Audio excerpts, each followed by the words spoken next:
Hello everyone, welcome back to today's current affair analysis। आज ना मैंने एक बहुत इंटरेस्टिंग कोट पढ़ा जो मैं चाहूंगी कि मैं आप सबके साथ शेयर करूं। It was, if you fail to plan, you plan to fail। अगर आप अच्छे से अपने गोल को प्लान नहीं करेंगे, डेली टारगेट्स में, डेली पॉइंट्स में उसको ब्रेक डाउन नहीं करेंगे, तो जो बड़ा गोल है उसको मीट करना काफी मुश्किल हो जाता है। अगर आप बड़े से इतनी बड़ी रोटी होती है उसको पीसेस करके खाते हैं ना, हम एक साथ पूरी रोटी खा जाता है क्या कोई? नहीं। तो वैसे ही अब देख लीजिए, नोटिफिकेशन आ गया है, उसके अकॉर्डिंग प्लानिंग कीजिए and work hard towards your dreams, work in a determined manner, और देखिए रिजल्ट जरूर आएगा, आपका अच्छा रिजल्ट आएगा। तो आज हम यूपीपीएससी के न्यूज देख रहे हैं, न्यूज एनालिसिस देख रहे हैं। आज के न्यूज़पेपर में जो भी इम्पोर्टेंट न्यूज आई थी वो मैं फास्ट फॉरवर्ड मोड में जल्दी से आपको कवर करवा देती हूँ। ये पहली थी कि लोकपाल की अथॉरिटी हाई कोर्ट के जजेस पे है या नहीं। इस पे लोकपाल ने हाई कोर्ट के जजेस पे हमारी अथॉरिटी है ऐसी ऑर्डर पास की थी, जिसको सुप्रीम कोर्ट ने अभी स्टे किया है। देखिए, सुप्रीम कोर्ट ने अभी स्टे किया है। एंड ये जो के Veeraswami versus union of India है, इस केस में कहा गया है कि सुपीरियर कोर्ट्स के जो जजेस है वो भी पब्लिक सर्वेंट्स है प्रिवेंशन ऑफ करप्शन एक्ट के अंडर। पर Lokpal ruled it had no jurisdiction over supreme court जजेस, यानी सुप्रीम कोर्ट जजेस में उनकी कोई भी पावर नहीं है, पर हाई कोर्ट के जजेस के ऊपर उन्होंने पावर रखी है। तो ऐसा कोर्ट्स का कहना है कि जुडिशरी का जो इंडिपेंडेंस है वो खत्म हो जाएगा अगर लोकपाल ओवररीच करेगा उसकी पावर जो है, और जुडिशरी की अकाउंटेबिलिटी इंटरनल मैकेनिज्म से होनी चाहिए, ना कि लोकपाल की पावर से। अब सुप्रीम कोर्ट ने लोकपाल के ऑर्डर स्टे कर दिए और मार्च 18 के लिए इस केस को लिस्ट कर दिया है।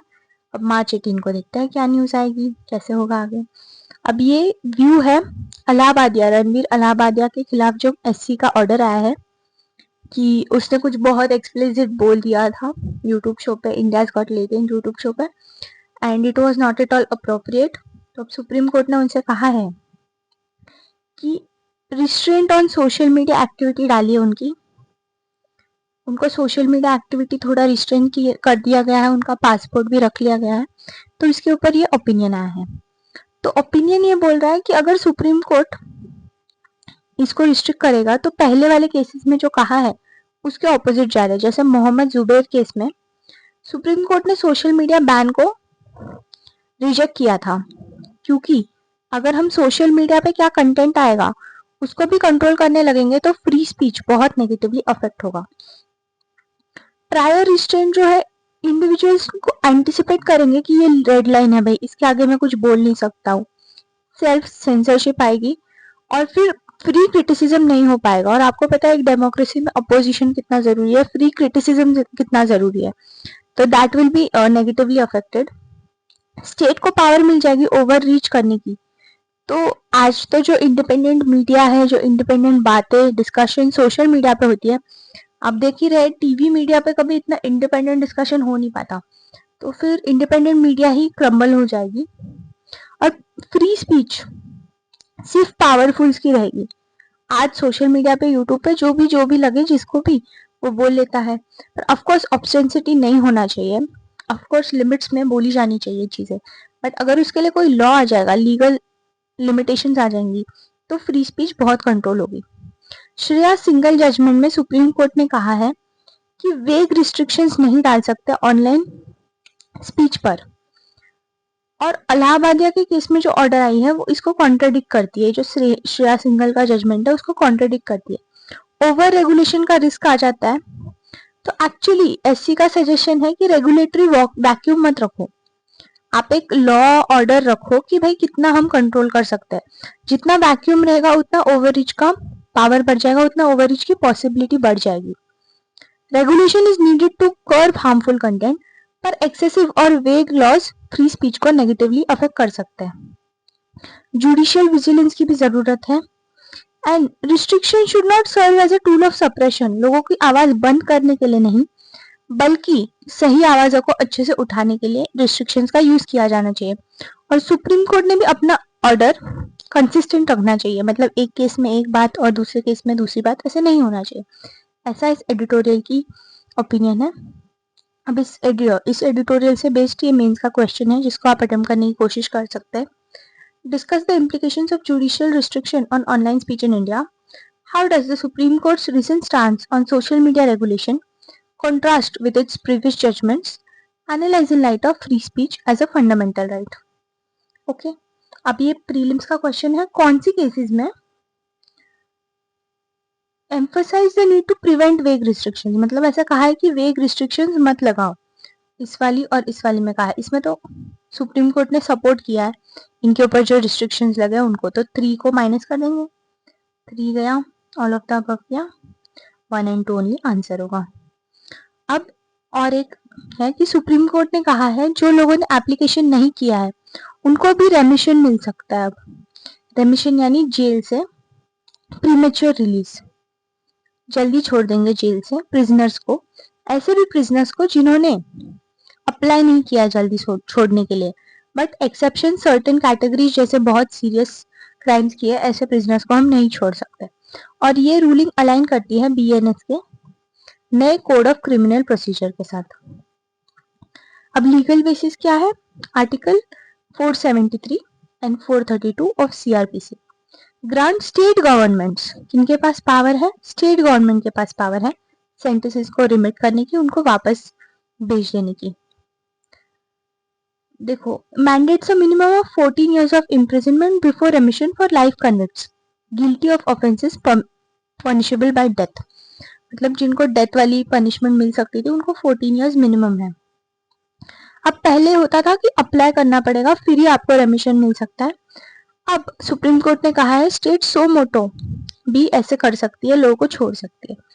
अर्लियर जजमेंट संगीत versus state of Haryana and Mohinder Singh versus state of Punjab में कहा है एप्लीकेशन जरूरी है। पर अब ऑब्जेक्टिव क्या था? प्रिवेंशन, डिस्क्रिशनरी और मास रिलीज, जैसे कि फेस्टिवल के ओकेजन पे बहुत सारे कैदियों को छोड़ दिया ना जाए इसलिए एप्लीकेशन जरूरी है। बट अब कोर्ट ने कहा है कि ऑफिशियल्स को इनिशिएट करना अलाउड है रेमिशन प्रोसेस के लिए। Failing to apply remission policies suo motu would violate article 14, मतलब जिनका एप्लीकेशन आ रहा है उनको ही हम छोड़ रहे हैं और जिनके पास कोई नहीं है, जिनका एप्लीकेशन नहीं आ पा रहा है उनको हम नहीं छोड़ रहे, आर्टिकल 14 के खिलाफ है, इसलिए सबको छोड़ा जा सकता है। गवर्नमेंट डिसाइड कर सकती है। स्टेट्स को एक डिटेल्ड पॉलिसी फॉर्मुलेट करनी पड़ेगी। एंड कमीशन कंडीशंस फॉर रेमिशन क्या है? Based on motive, criminal background, public safety, मतलब इनको छोड़ा भी जा सकता है नहीं। रिहैबिलिटेशन पे फोकस करना चाहिए कि ये सही से ठीक हुआ है नहीं, ये फिर से कोई क्राइम तो नहीं करेंगे। हार्श और वेग इनको ट्रीटमेंट नहीं देनी चाहिए। And cancellation of रेमिशन should not be automatic, छोटी सी गलती के लिए फिर से वापस जेल में डाल दिया, ऐसे नहीं करना चाहिए। Convict should receive a notice and be allowed to reply before remission is revoked. Okay, अब रेमिशन करने की जरूरत क्या पड़ गई? क्योंकि इंडिया का प्रिजन ऑक्यूपेंसी रेट बहुत ज्यादा है, ऑलमोस्ट 130% है, मतलब अगर 100 लोगों की जगह है प्रिजन में तो 130 लोग वहां रह रहे हैं, और इसमें से 130 लोगों में से 75% अंडर ट्रायल्स है, मतलब इनकी केस अभी चल ही रही है, इनको कोई पनिशमेंट हुई नहीं है बट अभी जेल में ही रह रहे हैं लोग। तो अंडर ट्रायल्स के साथ ऐसा ना हो, उनको भी रेमिशन का चांस मिले, इसीलिए ये नई पॉलिसी अभी सुप्रीम कोर्ट ने अनाउंस की है। ये नेक्स्ट न्यूज है about Amritpal Singh to lose his MP seat under article 1014। अब 1014 में क्या कहता है आर्टिकल कि अगर आप 60 डेज से ज्यादा एब्सेंट है, हाउस में नहीं आए हैं विदाउट परमिशन, तो आपको डिस्क्वालीफाई किया जा सकता है। अब अमृतपाल सिंह का क्या केस है? उनको एनएसए के अंडर डिटेन करके रखा है। अभी तक कोई भी एमपी एब्सेंट रहने की वजह से डिस्क्वालीफाई नहीं हुआ है पूरी हिस्ट्री में। कौन सी कमेटी से परमिशन लेनी पड़ती है? Absence of members from sittings of the house, इस कमेटी से परमिशन लेनी पड़ती है। अब लीगल क्या है? देखो, अगर किसी को कोई पनिशमेंट हुई है या कोई प्रॉब्लम है तो राइट टू रिक्वेस्ट लीव कर सकते हैं डिटेंशन के अंदर, और फिर उनको नहीं होगी डिस्क्वालिफिकेशन उनकी। अब ये प्रीलिम्स वाला क्वेश्चन है, आप देख सकते हैं। Under article 1014, how many days may lose their seat if they are absent from all sittings of the house for 60 days इसका राइट आंसर है। अब ये ministry of information and broadcasting ने ऑनलाइन प्लेटफॉर्म्स के को ऑब्सेंटी कंटेंट निकाल देने की ऑर्डर की है ओटीटी प्लेटफॉर्म्स को। इंफॉर्मेशन एंड ब्रॉडकास्ट मिनिस्ट्रीज ने ओटीटी को ऐसे बोला है कि ऑब्सीन कंटेंट निकालो।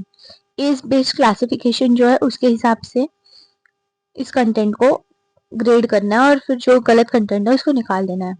बहुत सारे एमपीज और स्टैट्यूटरी ऑर्गेनाइजेशंस ने ऐसी कंप्लेन की है और जो सोसाइटी की डिक्लाइनिंग मोरालिटी है उसको ध्यान रखते हुए ये रेगुलेशंस है। फॉर्मल ग्रीवेंस रिड्रेसल सिस्टम, मतलब किसी को कोई प्रॉब्लम हो तो कंप्लेन करने की सिस्टम भी एस्टैब्लिश करनी है और 3 टायर स्ट्रक्चर रखना है। ठीक है। सुप्रीम कोर्ट के ऑब्जर्वेशन है कि government should take action against obscene content on social media. Parent advisory, however, applies only to online curated content platforms and not user-generated platforms like YouTube. जैसे कुछ लोग बोल रहे हैं कि भाई बच्चे क्या देखते हैं ये पेरेंट्स की जिम्मेदारी है, पर जो यूजर जनरेटेड प्लेटफॉर्म है वहां पे ऐसा ऑब्सीन कंटेंट डालना ही नहीं है, ऐसा सुप्रीम कोर्ट का भी ओपिनियन है।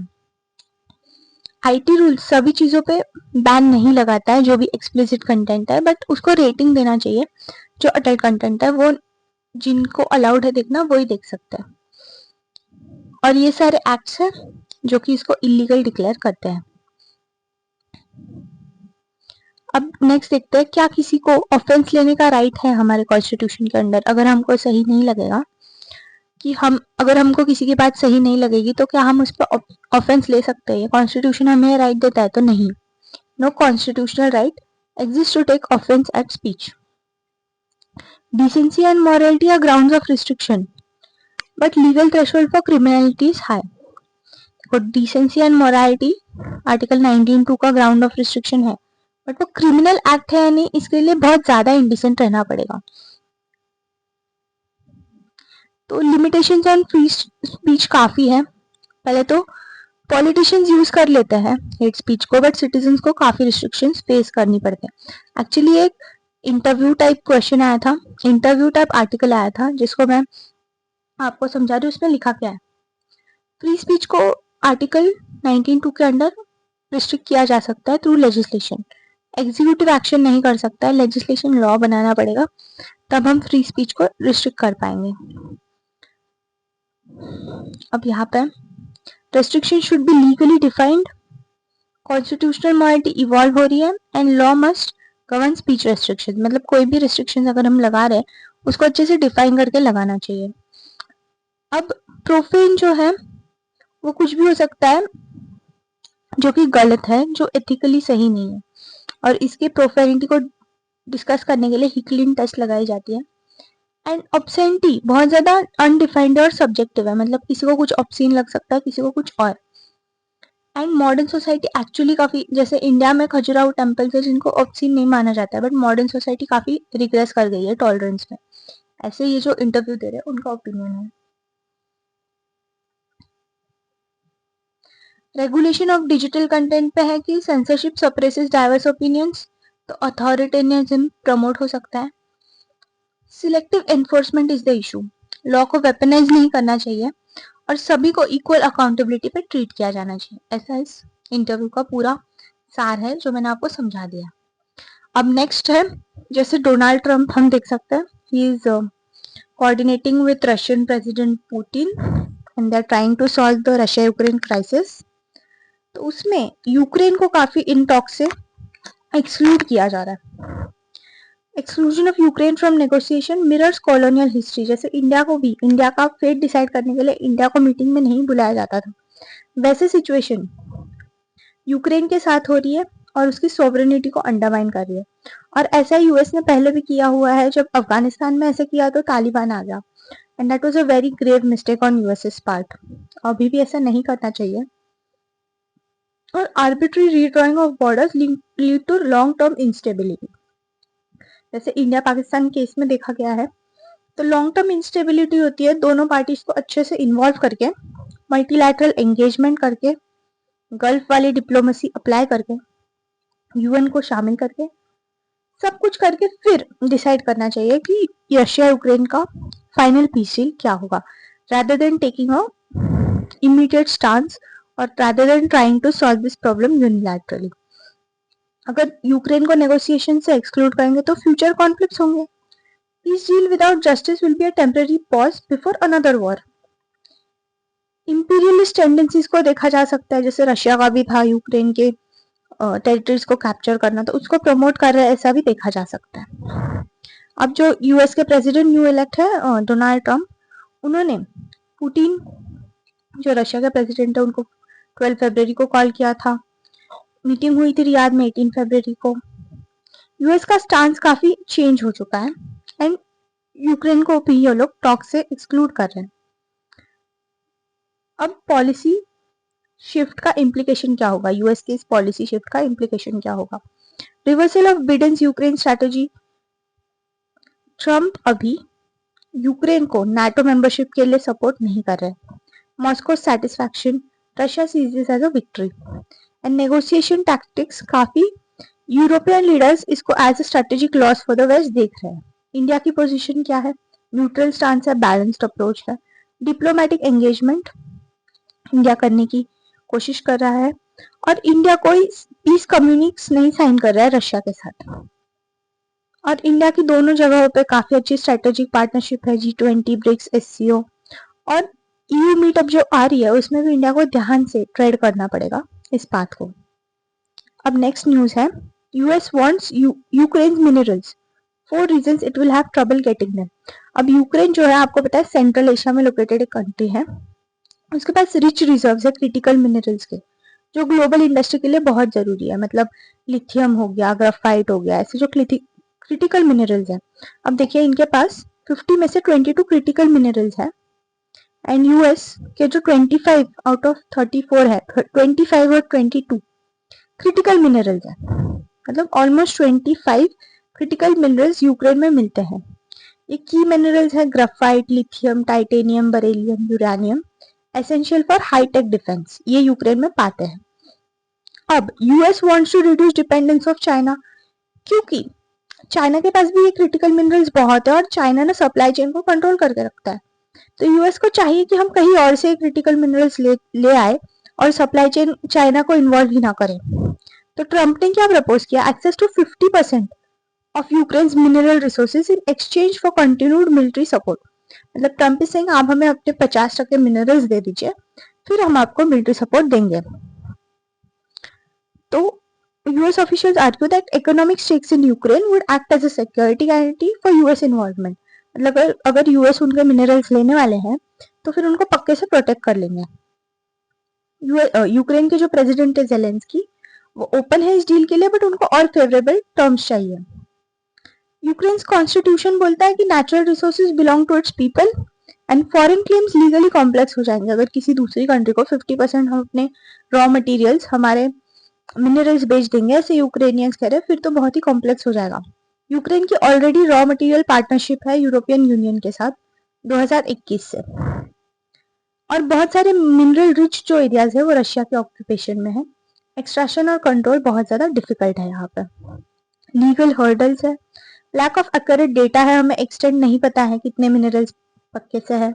जियोपॉलिटिकल कॉम्प्लेक्सिटी है, EU की पार्टनरशिप है, रशिया का वॉर है, और अब यूक्रेन यूएसए को बेच देंगे अगर 50%, तो बहुत ही प्रॉब्लम हो जाएगी. सिक्योरिटी कंसर्न्स है. ठीक है, तो अब ये प्रीलिम्स का क्वेश्चन आप देख सकते हैं. UK possesses the largest reserves of critical minerals in the world. No, Ukraine does not. किसके पास है भाई, चाइना के पास है. तो 1 गया, 1 गया. अब बचा 2 4 2 3 4. 3 वाला देख लेते हैं. Rare earth minerals and critical minerals are the same, नहीं, तो 3 गया. अब बचा B is the right answer. देखो जो सही है वो आपको पता हो तो भी आप मार्क कर सकते हैं, जो गलत है वो आपको पता हो तब भी आप मार्क कर सकते हैं. अब long and winding road of India China relations.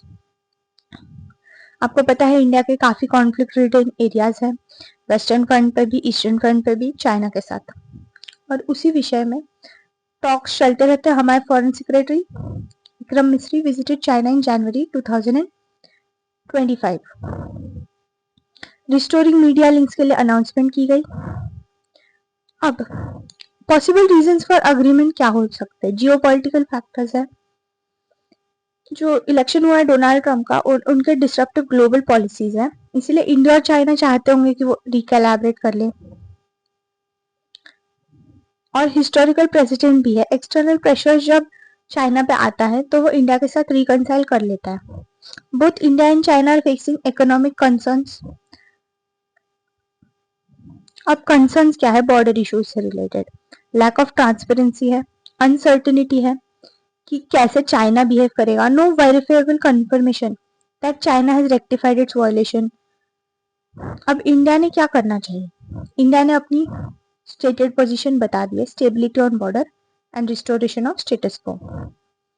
China का स्टैंड क्या है? ये इंडिया को अर्ज कर रहा है move on from border clashes, मतलब छोड़ दो, जो हो गया हो गया। इंडियन गवर्नमेंट की जो साइलेंस है वो चाइना के नैरेटिव को प्रमोट कर रहा है, ऐसे ऐसे दिख रहा है हमें। अब नीड ऑफ क्लैरिटी है, क्लियर कम्युनिकेशन होना चाहिए दोनों लीडरशिप्स के बीच। और past cycles of cooperation and tension, मतलब साइकुलर फॉर्म में चलता है। चाइना का अटैक कर देते हैं, फिर टेंशन चलता है, फिर बाद में कोऑपरेशन आ जाता है जब उन्हें ग्लोबल लेवल पे प्रेशर फील होता है तो वो हमारे साथ कॉम्प्रोमाइज कर लेता है। But India must exercise caution and strategic patience, मतलब इंडिया ने ध्यान रख के पेशेंस के साथ इस चाइना इशू को हैंडल करना चाहिए। So that's it for today's news. I hope it was useful to you, आपके प्रिपरेशन में काम आया। और मिलते हैं कल फिर। Bye bye and keep preparing, keep planning, और एकदम ध्यान से पढ़ेंगे तो surely result will be yours. Thank you, bye.